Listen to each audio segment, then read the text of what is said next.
Good afternoon, everyone. Kate Harkins here. I'll just give everyone 30 more seconds and then I'll kick off.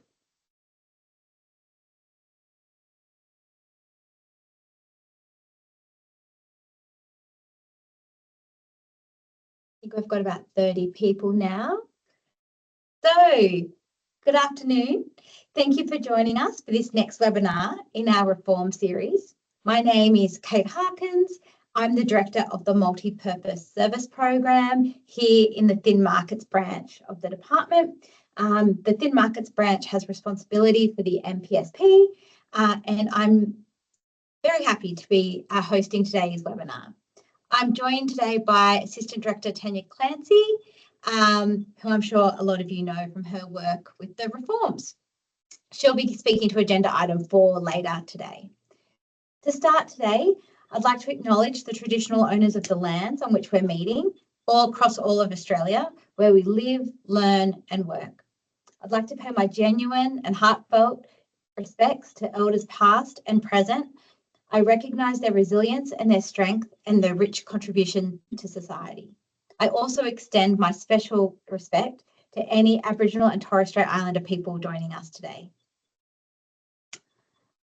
So the agenda for today, we'll start with some general updates and they'll cover 2 main areas, the MPSP funding review model work and the allocations round. Tanya will then provide you with some updates in relation to the reform trials, which will include a little bit of information on 24/7 and also some more details around the direct care target trial. We'll finish up with a question and answer session. Though, of course, like normal, you don't have to wait until the end of the webinar. You can pop any questions or comments or feedback into the Q&A or the chat function for us to respond to throughout the presentation. I really encourage you to participate and to make this session as interactive as possible. So I'll just move on to the first general update, the MPSP funding model review. So it's just a quick update today. The review team recently finalised the consultation summary report, and that did an overview of the deep dive discussions that were held with a selection of MPSs in 2025. The report has been shared with jurisdictions, and we hope to share that soon. The team has also recently completed workshop discussions with each jurisdiction, and these were a great opportunity to hear directly from jurisdictions about their perspective on what an interim change could look like, what a quick win could look like, and potential future funding arrangements. The team is now working on developing a draft discussion paper about those more in-depth workshops, and we aim to share that as soon as we can towards the middle of the year. Finally, in terms of the Independent Hospital and Aged Care Pricing Authority, or IHACPA for short, they are continuing to provide the department with advice. A second report was presented in March and it included some interim findings around data and costing assessment. So that will be fed back to jurisdictions as needed as well. IHACPA is still on track to provide a final report by June this year with final advice regarding future funding arrangements for the MPSP. I'll now go on to the next update, which is about the 25-26 MPS place allocation round. So hopefully, as you all know, the allocation round actually just closed last Friday, the 22nd of May. Now, before I go into the rest of my update, I have been alerted this morning that some sites have sent in their applications, but they have not been received by my team. If you have not received a confirmation of your allocation application, I really, really urge you to reach out to the team today or me directly, and we can make sure that we follow that up and get a second copy if needed. I'd also like to remind anybody who perhaps intended to put in an application and missed that deadline of Friday. If you contact my team today, we can definitely consider an extension, but time is really tight, so I would need to hear from you today. The good news is that we've received requests from MPSP providers across several states, and and the team has now commenced the review of those requests. We're hoping to advise everybody of the outcomes of these requests before the end of June this year. As you know, all of the residential places allocated this year will be allocated out of effect, and funding won't kick in until the places are brought into effect. Now, I think we have covered this before, but just so everyone's super clear, to bring an out of effect place into effect, that you will need to demonstrate that the site has approval for the extra beds from the Aged Care Quality and Safety Commission. So I've got an example here to explain what I mean. Let's say an MPSP provider currently has 15 aged care beds. They're all in use and they're always fully occupied. In recognition of local need and other factors, the provider or the MPS applies for an additional 3 beds. Taking into account all of the information available, the department approves that request and allocates an additional 3 places out of effect. Now, the provider, because they've been operating with 15 beds for a long time, has only been deemed and approved for those 15 places. So before I can decide to bring those places into effect and to start funding those extra 3 beds, the provider will first need to go to the commission and vary their registration. The registration will be varied so that they can have 18 places from that MPS. When you're ready to bring those places into effect, you just need to provide evidence that the commission has varied your approval to that higher number. And we will need that before we can bring any places into effect. Hopefully that's a clear example and a clear explanation of the new process with the new Act. If you're interested in better understanding these steps, please have a look at the guidance currently available on our website. It does go into more detail. And as I've mentioned previously, don't despair if you've missed out on this allocation round. The next allocation process will commence hopefully in July 2026. And this process is going to be a little bit different, where providers will be able to apply at any time throughout the year and will be able to consider those decisions in a more timely manner. We will provide more advice on this once this 25-26 allocation round has been finalised. And we hope to be able to send out some formal advice towards the end of June.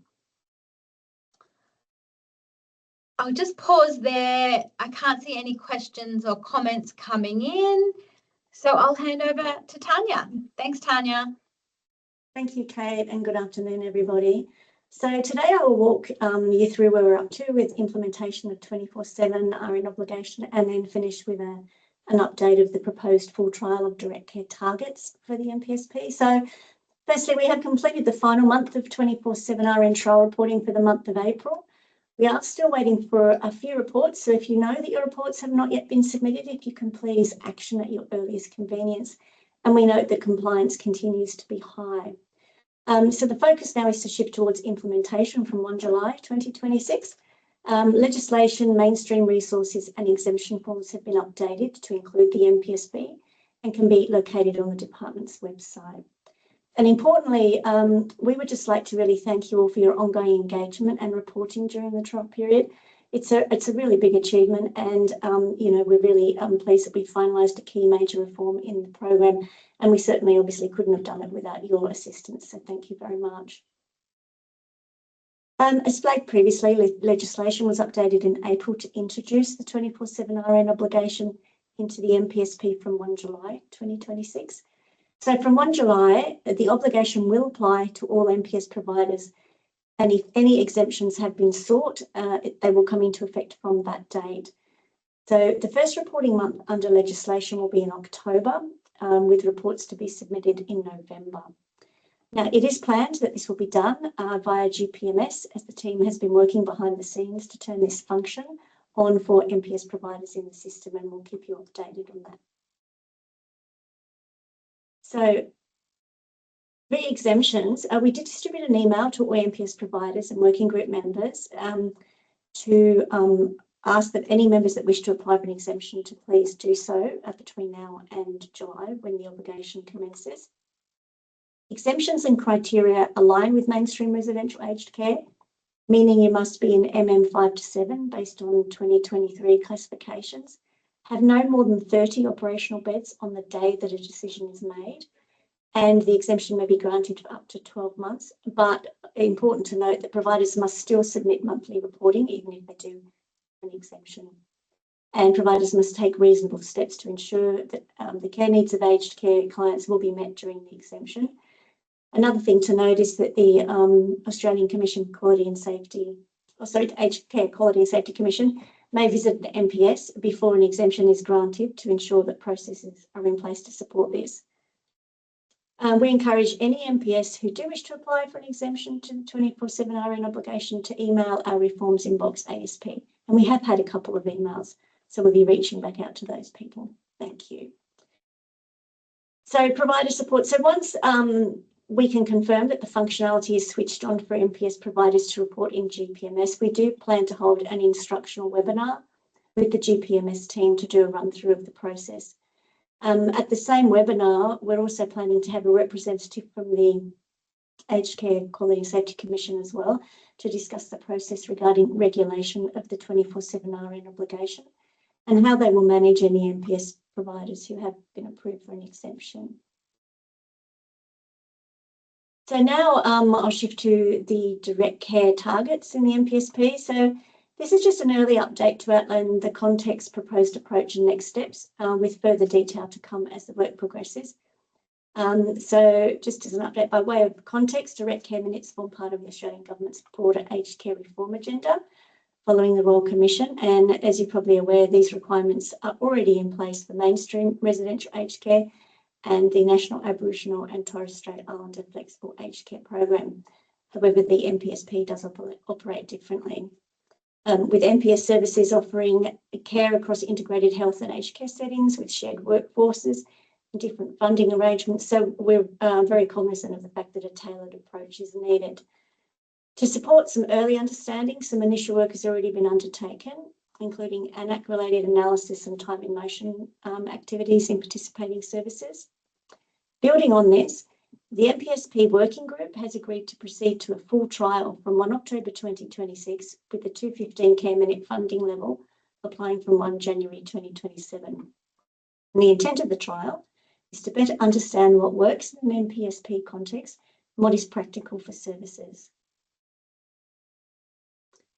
So to support this work, an MPSP reform subgroup made up of jurisdictional representatives, including at local health district and hospital and health service level, will be working through policy and implementation considerations for introducing direct care targets in MPS settings. In practice, this means testing whether the proposed approaches are workable across different MPS service models and identifying any implementation issues or risks early. A key focus will be refining the guidance and trial settings to ensure they're practical and proportionate. Importantly, this work is being progressed with jurisdictions first so that the approach can be tested and refined. We will come back to all MPS providers as this work progresses, and there will be further opportunity to engage as the guidance and approach are developed. So this slide just sets out the proposed timeline for the trial. So it will run over a 12-month period from October 2026 to September 2027 with a staged approach. From October to December, services will be asked to report against 200 care minute target, including whether the target was met. From January 2027, the funding level increases to reflect the 215 minute target and reporting continues. As you will be aware, all MPS are currently receiving the direct care minute subsidy at the 200 minute level, but that will increase from 1 January. Reporting during the trial is proposed to be quarterly, and there will also be a trial evaluation component to understand how the approach is working in practice. And just to emphasise a few points about how the trial will operate, it will be time limited, non-compliance, designed to support learning and evidence building. Reporting is intended to be proportionate and, where possible, based on information that is already available through normal processes. So next steps, in terms of next steps, we will continue to work through the detail of the trial design and guidance materials with the subgroup, and we will provide a further update at the next webinar on progress. Now, in the meantime, if you do have any questions or queries, please feel free to reach out to us via the MPS Reforms inbox. So having said that, I'll now hand back to Kate to begin the Q&A session of the webinar. Thank you, Kate. Thanks, Tanya, and thank you for staying here alongside me. Yes, our favourite time, the question and answer section, or a bit of a panel discussion. I don't believe anything has come in the meeting, but if anybody does have any questions or any comments, now is the time. I've got a question here from Christine Longhorn. Who will undertake assessments of residents? Christine, I believe that's in relation to the direct care target trial. So there won't be an acuity target set for the trial. Given it's just running for a short period of time, we're just developing a baseline. So we're seeing, can MPSs meet 200 minutes and can they meet 215 minutes? Depending on the findings of the trial, we might consider some more acuity assessments, but that's not at this stage of the trial. Stephen,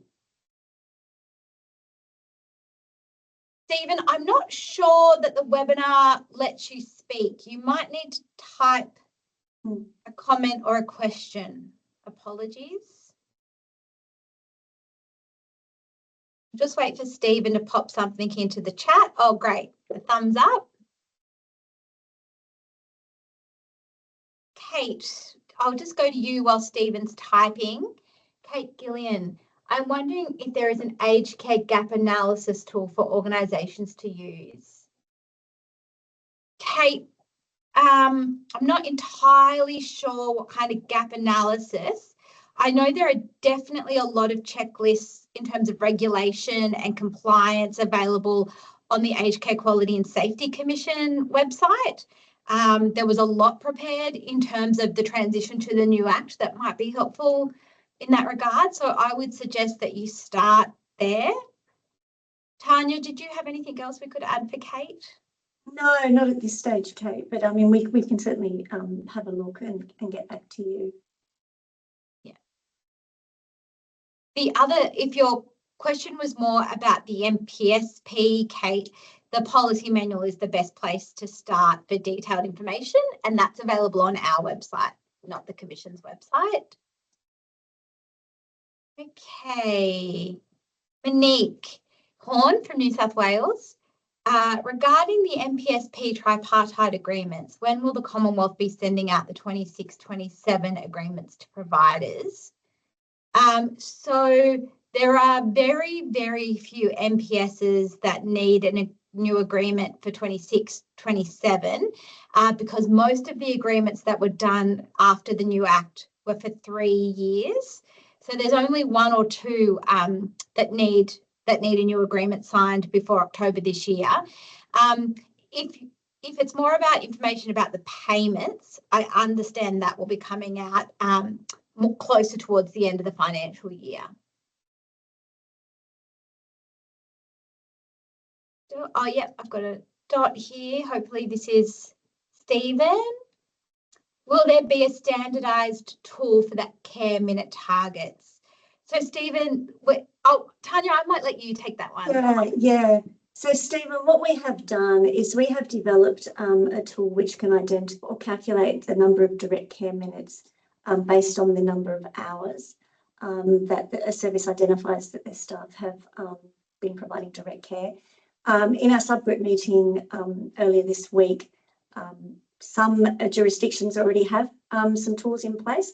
And so the guide that we've developed is purely if you need to use it and you're interested in using it, you will be able to. So yes, we will have a tool in Excel and a guide that we can use. So we'll be sharing that with all MPS a little bit later once the subgroup has reviewed everything and we're ready to distribute a package. I think, Tanya, the only thing there is if you're interested in participating a bit more and shaping what that tool looks like, I'd really encourage you to get in touch with your peers and they will know who's on the subgroup, or you can get in touch with us and we can let you know who your representative might be so you can have those discussions and feed that into the design. Yeah. definitely many hands make light work. Is that the wrong expression? Yeah. Claire, I'm using the opportunity to engage with peers. Does anyone have experience with Telstra Healthcare for aged care versus Lee Care? Would love to hear some feedback. Look, really, really great, Claire. I hope people get back to you and I hope you learn lots. I haven't had experience with either, but hopefully somebody can reply to you in the chat. Andrew Maskell, thanks for the update. You're welcome. Can you please advise what the 215 care minutes subsidy will be for MPS services? This will be important for our budgeting team to plan for. Yes, of course, Andrew. We definitely plan on sharing those figures as part of the workbook around the end of the financial year. So that will be coming shortly to everyone as I understand it. You're also welcome to just contact us and we can give you the individual figures for particular sites. That's totally fine. Lynn has asked a question, Tanya, that I think is for you. Yes. Do we do paper-based 24/7 RN reporting from July prior to commencing reporting via GPMS? And the answer to that, Lynn, is no. There will be no paper-based reporting by MPS. So the first reporting month will be the month of October. And as we say, we're planning for that to be in GPMS. So there'll be no reporting for July, August or September. Yes, so Lynn, that's just a reflection that it's taken us a bit longer to build the ICT system than hoped. And given the high levels of compliance from the trial, we have no reason to indicate that that will be an issue for that interim period. Okay, I'll just go back and quickly check the Q&A. Don't think so. All right. Well, thanks very much for participating. I think we covered a few topics there in the question and answer, which always makes it a much more enjoyable time. So thank you for that. We really appreciate your engagement. If you have any further questions or if you are after specific numbers for specific sites, please just reach out and we'll get back to you as soon as we can. And we will see you next in August. Thanks very much. Have a lovely afternoon. Bye.